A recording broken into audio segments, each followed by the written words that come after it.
But for our final race of the day, round 21 of the QuickFit British Touring Car Championship is ready to go. Green flag shown at the back. Let's see which of the BMW rocket ships is going to launch off the line the better. Lights on the gantry are about to go red, engine notes rise. A longer hold this time as the lights blink out. DeLeon gets a good start. Jake Hill is away nicely. And it's going to be Ash Sutton, I think, who just jumps ahead of Tom Ingram as they go down towards the first corner of Duffers Dip. And look, centre proctor defends from Sutton. Ingram has got one lap really in which he can try and find a way through as the cars drop downhill. Good getaway by Daryl DeLeon. He is up front. Yeah, he hasn't let Jake Hill get through yet, but I'm sure Jake will be keen to get through as quickly as possible. Good start by Cammish as well, but as you say, Sutton in front of Ingram. And centre proctor already blocking. Look how he's blocking, opening the door for Ingram on the inside. And Ingram almost took advantage of it. He was up the curb, he was up on two wheels. Sutton knows exactly what's going on around him here. He's being ganged up on by the Team Virtue Hyundais. Ingram thinks about the inside line. Sutton wants to get past, but he can't do it at the end of the opening lap. He's got to stay ahead of Ingram, come what may. Ingram is under attack as well, though. End of lap one. Daryl DeLeon leads the way. Well, Daryl DeLeon and centre proctor on those medium tyres have driven a really good first lap, actually. The advantage on the soft tyre is off the line, and they've held their positions really well. Drop downhill, they can see Sutton still ahead of Ingram. Then you've got Aidan Moffat next in the queue, and behind Moffat it's Tom Chilton and drama there for Max Buxton with some damage. Yeah, in fact, Aidan Moffat was alongside Ingram, wasn't he? Coming across the start-finish line into turn one, but on the outside. So he's feeling up for it in this final race of the day on home soil for Aidan Moffat. That was on board with Tom Ingram. And looking at Aidan Moffat as the cars come down to the hairpin. Jake Hill on the attack. He's up the inside line then to try to go ahead of Daryl DeLeon. And right there with them as well is Dan Cammish. Look, he's trying to follow through. So it is Hill who's going to come out in front. Buxton bails for the pit lane. The BMWs are still side by side, but Jake Hill has got track position. He's got the better line for the next corner, but Cammish is trying to go along with him on the inside line. Daryl DeLeon braves it out on the outside, but eventually he has to give way. It is Jake Hill up front. And Cammish slips up the inside. The gap was open there, so he gets through nice and quickly on DeLeon, which will help his race go forwards. Sutton is there. We're just coming through the chicane. He's following Proctor, and this is on board with Ingram, who dives up the inside of Sutton. His favourite overtaking place into Clark, but Sutton resists it going round the outside. Our two championship rivals are battling it out side by side. This is what we wanted to see. Nose to tail they come, down towards the hairpin. Sutton making the car as wide as possible. Chilton is on the back of Ingram as well now. Let's see how much of an attack he's going to offer up, or whether he can clear Ingram and get ahead of Sutton and help in that respect. Up towards the line they come. Hill leads, Cammish is second, the margin 8/10 between them. DeLeon is third, it's Proctor fourth, it's Sutton fifth, it's Ingram sixth. Well, I expected Chilton to be quick, but after his race 2 heroics, when he really is flying. In fact, it's Ash Sutton that's really holding the two Team Virtue cars up, isn't it? He's the cork in the bottle, but he's going to do everything he can to stay in front.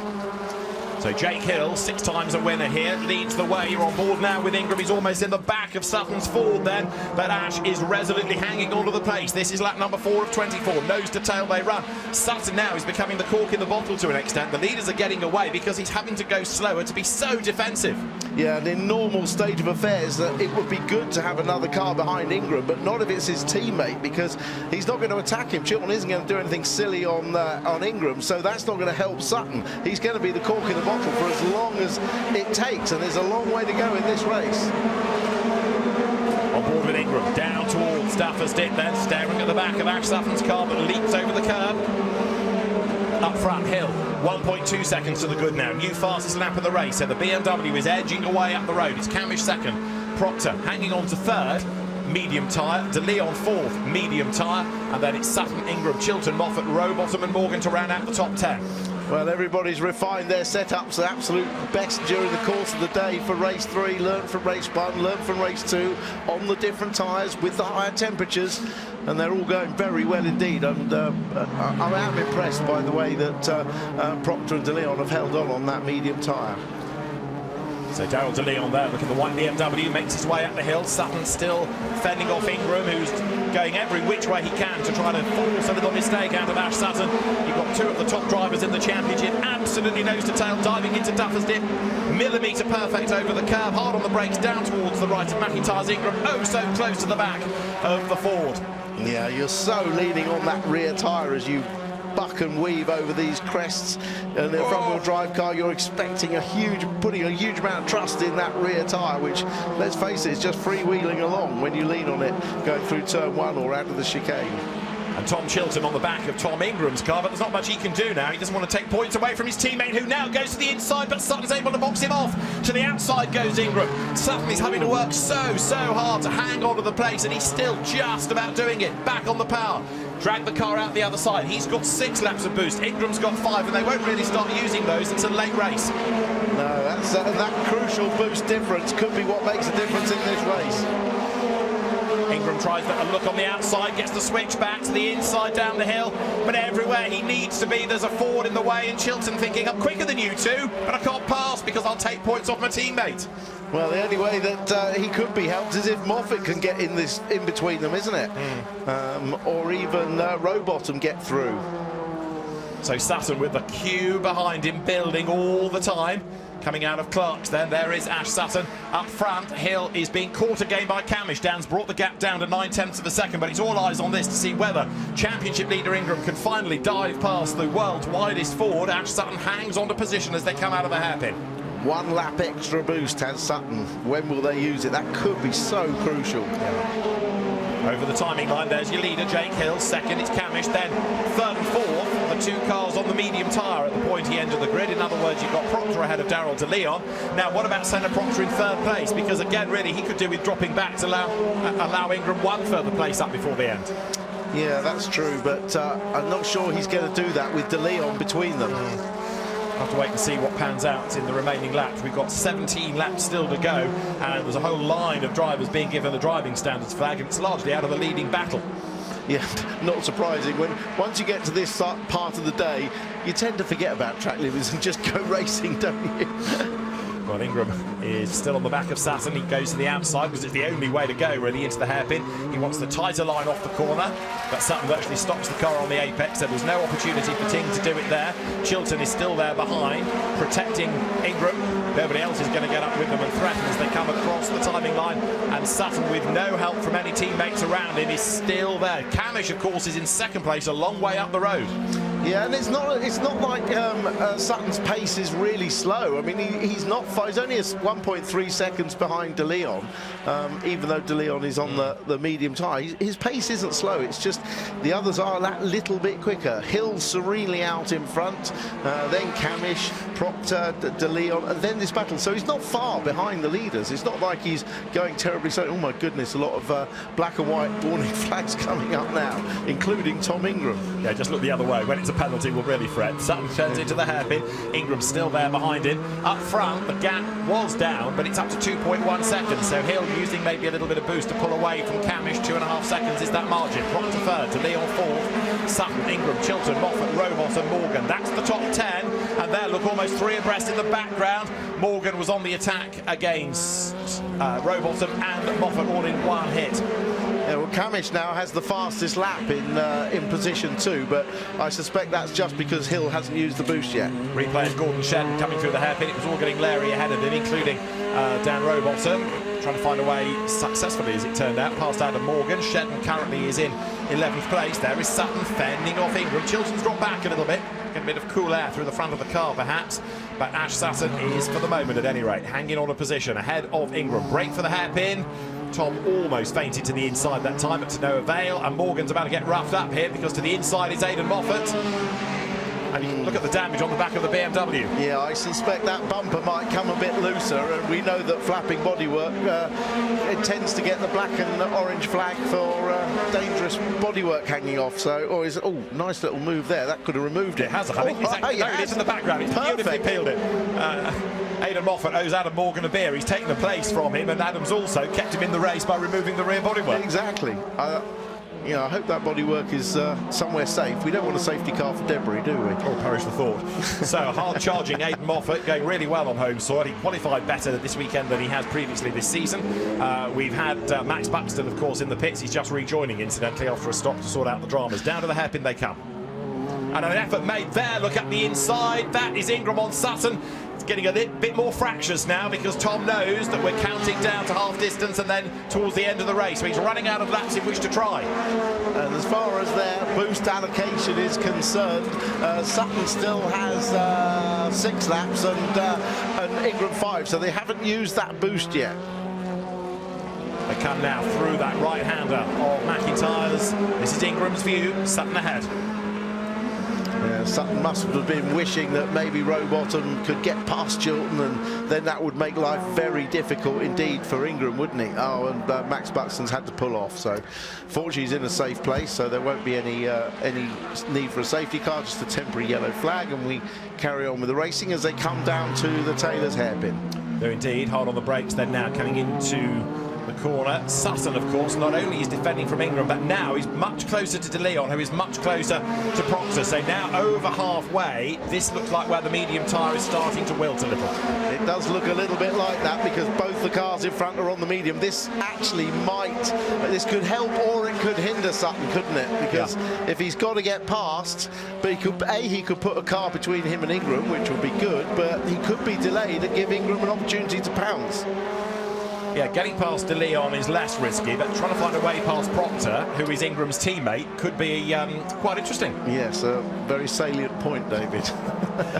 We talk so much about team tactics, team orders as we get to this point of the year because it is crunch time. And you need to get on with your teammate. You need friends in the paddock for the last round as well. Down they come to the hairpin. So Sutton is on the attack against DeLeon, and he's up the inside, but we know how good the BMW is, even on that medium tyre. So, race leader Jake Hill is on to lap number 14 out of 24, coming over the timing line. Tom Ingram has to slot back in behind Sutton, going down towards Duffer's Dip. It's going to have to be a really late, opportunistic dive, isn't it, from Tom Ingram to get past Ash Sutton, who is, again, all over the back of Daryl DeLeon. Tries one side, tries the other. The BMW hangs on to position, at least for now, up towards the chicane. Proctor edging away from DeLeon, who is defending from Sutton over the curves. Sideways is DeLeon. Does that give Sutton a chance? Well, it would do, but DeLeon's seen it coming and defended the inside. Otherwise, I'm sure Sutton would have lunged. Well, DeLeon has used 5 laps of boost already. Sutton flashing the lights, and he had 10 to start with, so he's used half his allocation. And that's probably why he was able to extend that gap initially. Oh, Ingram looked for one of those last-minute lunges. He does like that little last-minute dive up the inside right at the last minute, and he's very good at it. That and into Clark, but there's no more savvy an opponent than Ash Sutton. Jake Hill, in the meantime, absolutely dominant up front. He is on target then for another win, seemingly at Knockhill. The cars turning their way downhill. He's now 4 seconds up the road, so Jake's just disappeared into the distance. Yeah, he doesn't have the fastest lap, though. That's still with Cammish. True enough, as you look there at the Proctor DeLeon, Sutton, Ingram freight train. Now, up into 7th place on the back of all of this has come Dan Rowbottom. He's got ahead of Chilton. No, that is significant, isn't it? Yeah. That is very significant, well spotted, because he can now attack Ingram and make life very difficult for him, which is exactly what he's doing right now. And he's almost into the back of him. Chilton needs to get back ahead of the Ford. Ingram needs to get ahead of Sutton. There's an awful lot of needing to right now in this battle, especially given that as Hill goes across the line, we've only got 9 laps to go. And Rowbottom will be using all of his boost to try and get past. That looks like what he's doing now. He's side by side, launching into Duffer's Dip. This is really trepidatious. There's a bit of contact, and Chilton gets back along inside Rowbottom. That will be that's really good for Ingram if he can stay there, and he can. Good racing by Chilton. Ingram, in the meantime, has dropped away a little bit from the back of the train ahead of him. As now Sutton makes a dive on the inside of DeLeon, and now that he doesn't have to worry about defending a place as well, beautiful move up the inside. Now, watching Sutton catch and pass Senna Proctor, Team Virtue teammate of Tom Ingram, is going to be mighty interesting. This is all about teammates, isn't it? You can imagine what's going on in the minds of the teammates of their other drivers. Rowbottom had got past Chilton and was in the pound seat to attack Ingram, and immediately Ingram had to be on the defensive, and then it's changed again. This is the replay of Chilton and Rowbottom at the first couple of corners. Rowbottom off the racetrack, and they met again, and there was contact. Here it is from the outside. The danger in all of that, as they got fractious, was that they might have just tagged the back of Ingram. Yeah, that's true, actually. They could have accidentally taken him out. If there'd been contact there, they spun across the inside. So there's Sutton, and he's done it. He's already got himself ahead of Proctor. Well, that wasn't quite what we anticipated, but Senna's not going to make life tough for Tom Ingram, is he? Because Ingram waltzes through on the inside. Yeah, and all of a sudden now there are 2 cars between Rowbottom and Ingram, so he just can't help, and one of them, as you say, is a teammate. So Rowbottom he's looking down the inside of DeLeon. He's going to make that pass. He still needs points for his own championship against Cammish the third, doesn't he? So Rowbottom has his own situation to think about, so he might not be of immediate benefit to Sutton. So right now he still needs to think about his own point score as they come across the line with 7 laps to go. Jake Hill leads the way. He has had 6 wins at Knockhill. Ash Sutton has had 7, but Jake looks as though he's going to equal that come the end of this race because he's 4 seconds to the good. Yeah, big slide there from Rowbottom as he came through McIntyre's. Let's see if the car grips up. Still it does. But yeah, they've hardly any of them really used their boost. Hill's still got 6 laps left, 5 laps for Cammish, 6 for Sutton and 5 for Ingram. That's as it was at the start of the race. So they'll all end up using the boost on the same lap and it'll negate itself. There is Tom Chilton on that soft tyre, getting ahead of the medium tyre teammate car of Senna Proctor. So the Team Virtue Hyundais switch around. Replay here of a curb-hopping Proctor. I think this is how Sutton found a way through down towards McIntyre's. He's going to cut back to the inside, get the better drive off the corner with the traction of the soft tyres, and through he goes. Nicely set up by Ash Sutton. Indeed so. And he's not done yet, still pushing on. Now, the next car ahead of Ash Sutton is teammate Dan Cammish. Now, there's a very big gap, but I wonder whether Dan might get another radio message. Yeah, he might well do. Now, I mean, he is outscoring Rowbottom again in this race, so he's scoring more points in that 3rd place. But absolutely every point is crucial for Sutton, so I think you're absolutely right. He may well get that call. And, of course, then he would be rear gunner for Sutton as well in front of Ingram. So yeah, it's a double use. Also last time around, Ash in clear air was lapping quicker, and a bit of contact there as Daryl DeLeon gets roughed up by Gordon Shedden into the hairpin. That now is going to be on for 9th and 10th places. So it's Hill, Cammish, Sutton the top 3, Ingram 4th, Rowbottom 5th, Chilton 6th, Proctor is 7th, 8th is Moffat, 9th is DeLeon, 10th is Morgan, Shedden 11th when they came across the line. And for the championship, if things stay as they are, Ingram would be ahead by 17 points at the end of the day, but that's not necessarily how it is going to finish. No, we'll see what happens, but it's all about management, isn't it, for the team Napa Fords. They feel like the Team Virtue Hyundai is a quicker car, and they're just trying to always manage the points loss, hoping that Ingram has some kind of problem. That was a little rub between Shedden and DeLeon, but no harm, no foul. They both exit the corner fine. Indeed so, as here, Rowbottom versus Chilton. Battle is still on for 5th place. Rowbottom needs as many points as he can in his own battle against Cammish. Chilton also wanting to push forward from having been excluded earlier on in the day. Now, time penalty coming for Senna Proctor. 10 seconds for track limits. That is going to drop Proctor, of course, down the order, but it's not going to affect things as far as Sutton and Ingram are concerned because they're already ahead. Yeah, exactly. The main rivals are ahead, but he's played his part as Senna, as always. So there is Sutton, behind him is Ingram. They are 3rd and 4th. Now, last time around, Ash was half a second quicker than Dan Cammish. It's getting closer. It is getting closer. The difficulty is going to be for Cammish to let him pass and slot into that small gap between him and Ingram. Dan's a very accomplished race driver. I'm sure he's a precision parker as well. He'll be able to slot into the gap if required.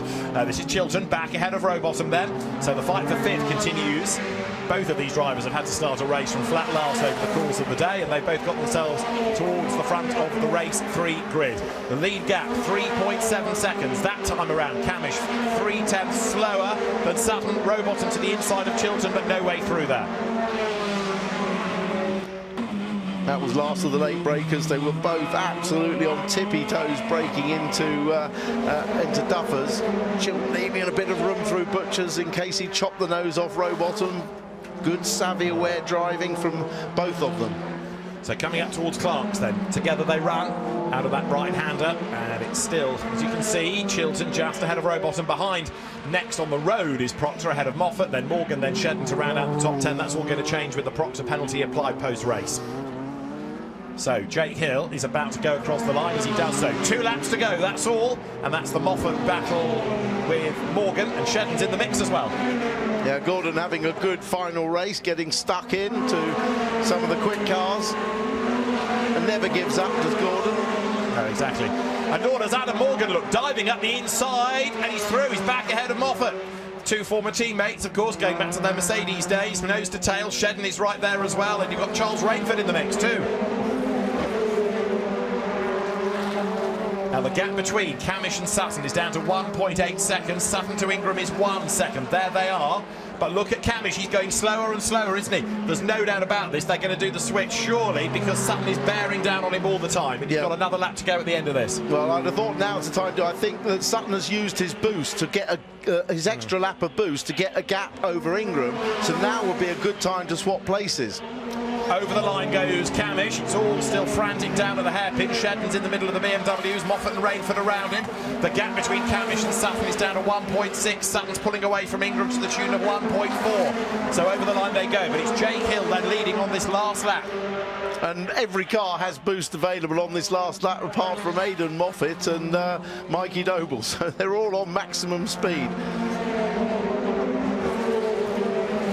Moffat battling with Shedden for top Scott honour. Smiley and Lloyd together as well, and they are arguing over the independent win. But Jake Hill is about to have a 7th Knockhill win, a 23rd of his career, and it's been a really good weekend. Bouncing back after the Croft crashing. Here he comes to the line. Jake Hill wins at Knockhill. 2 wins today, and that's great news as the Fords do the switch. Coming up to the line, Ash Sutton is 2nd, Dan Cammish 3rd, Tom Ingram 4th. 7 times a winner at Knockhill, 23 times a winner in his BTCC career. For Knockhill, read Jake Hill. He's done it again.